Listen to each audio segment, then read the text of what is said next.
আসিফ নজরুল এই জিনিসটাও বলেছেন। বিশ্ববাসীর কাছে আহ্বান জানাতে হবে যে আপনারা আসেন এখানে, আপনারা তদন্ত করেন। তারা যে মিথ্যাচারগুলো বলছে, এখানে একটা ধর্মীয় সংখ্যালঘু সম্প্রদায়ের উপরে নিগ্রহের কোনো ঘটনা ঘটে নাই। যে আন্তর্জাতিক জায়গায়ও আমাদের বার্তাগুলো যেতে হবে, আমরা যে ইউনাইটেড, এটা এই বার্তাটা যেতে হবে। 2 নম্বর কথা হচ্ছে আমাদের বিরুদ্ধে যে অপপ্রচারগুলো হচ্ছে ইন্টারন্যাশনাল মিডিয়াতে, এগুলোর ব্যাপারে স্পষ্ট আমাদের বক্তব্য থাকতে হবে। যেগুলো ঘটেছে ওগুলো রাজনৈতিক, এবং সেটা আওয়ামী লীগের সাথে মানে দেশের ছাত্র জনতার ক্ষোভের বহিঃপ্রকাশটা ঘটেছে। এখানে কোনো ধর্মীয় আকারে ঘটনাটা ঘটে নাই যে হিন্দুর উপরে মুসলমানের উপরে। ধর্মীয় আকারে যদি আপনি হিসাব করেন তাহলে দেখা যাবে মুসলিমের উপর বেশি আক্রমণ হয়েছে। সেজন্য আমরা বলি যে এটাকে ধর্মীয় আকারে নিতে চাচ্ছে আওয়ামী লীগ এবং ভারত। এটা একটা ডেলিভারেটলি, এটা একটা কনস্পিরেসি। তো সেখানে যে কথাগুলো এসেছে, প্রথমে আদিলুর রহমান খান মাননীয় উপদেষ্টা, উনি একটা সুন্দর ছোট্ট করে একটা ইন্ট্রো দিয়েছেন। সেই ইন্ট্রোতে উনি বলেছেন যে 3টা বিষয় আমাদের উদ্বেগের ব্যাপার। একটা হচ্ছে ভারতীয় মিডিয়াতে নানা কাল্পনিক সাম্প্রদায়িক উস্কানিমূলক তথ্য, মিথ্যা তথ্য দিয়ে দিয়ে এখানে এক ধরনের মানে উদ্বেগ তৈরি করছে, এক ধরনের উষ্মা তৈরি করছে, যেটা আমাদের সাম্প্রদায়িক সম্প্রীতির জন্য একটা থ্রেট।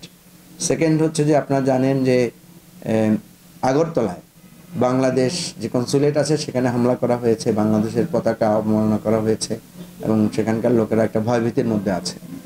এবং তৃতীয় হচ্ছে যে ভারতীয় সরকার মানে এমন এমন কিছু কথা তারা বলছেন, এমন এমন আচরণ তারা করছেন, যেমন ধরেন মমতা ব্যানার্জি বলছেন যে আমাদের এখানে শান্তিরক্ষী পাঠাতে হবে। ভারতীয় আমাদের দেশের আভ্যন্তরীণ বিষয়ে আপনার চিন্ময় দাসের গ্রেফতারকে কেন্দ্র করে ভারতীয় পররাষ্ট্র মন্ত্রণালয় এখানে নানা ধরনের উস্কানিমূলক এবং আমাদের যেই পররাষ্ট্র নীতি আছে সেটার খেলাফ করে তারা নানা কর্মকাণ্ড চালাচ্ছেন। তো এই সমস্ত প্রেক্ষাপটে অনেকে মনে করছেন এটা ভারতের একটা পরিকল্পিত চেষ্টা এবং আমাদের দেশের স্বাধীনতা সার্বভৌমত্বের উপরে আঘাত। এই জায়গাটা মূলত টকিং পয়েন্ট ছিল।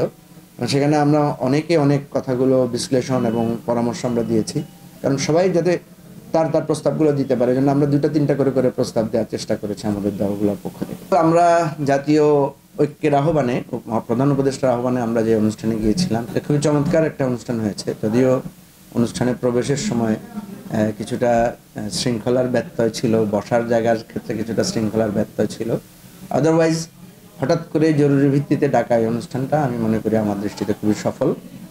আপনারা তো জানেন যে ভারত আমাদের প্রতিবেশী রাষ্ট্র হিসেবে ফ্যাসিবাদী সরকারের পতনের পর থেকে তাদের আচরণগুলো, তাদের নানা প্রতিক্রিয়া, তাদের সেখানে বিভিন্ন মিডিয়ার অপপ্রচার, মিথ্যাচার, এগুলো নিয়ে আমাদের দেশের শান্তি শৃঙ্খলা সাম্প্রদায়িক সম্প্রীতি বিনষ্টের একটা সংকট দেখা দিয়েছে, একটা উদ্বেগ দেখা দিয়েছে। সেই পরিস্থিতিতে মাননীয় প্রধান উপদেষ্টা কালকে আমাদের সকল রাজনৈতিক দলকে আহ্বান করেছিলেন।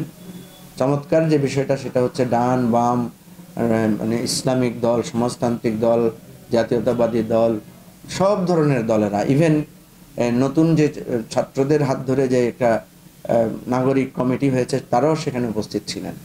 অর্থাৎ এই যে একটা ব্যাপক, যেটা এতদিন আমাদের মধ্যে অনুপস্থিত ছিল, আওয়ামী লীগ যেভাবে জাতিকে বিভক্ত করে রেখেছে, স্বাধীনতার পক্ষ বিপক্ষ, বা একটা সময় আমরা দেখতাম যে মানে আস্তিক নাস্তিক, ধর্মীয় অধর্মীয়, এই যে নানা ধরনের বিতর্ক ছিল, একটা পয়েন্টে আমরা সবাই এক জায়গায় এক কাতারে দাঁড়িয়েছিলাম।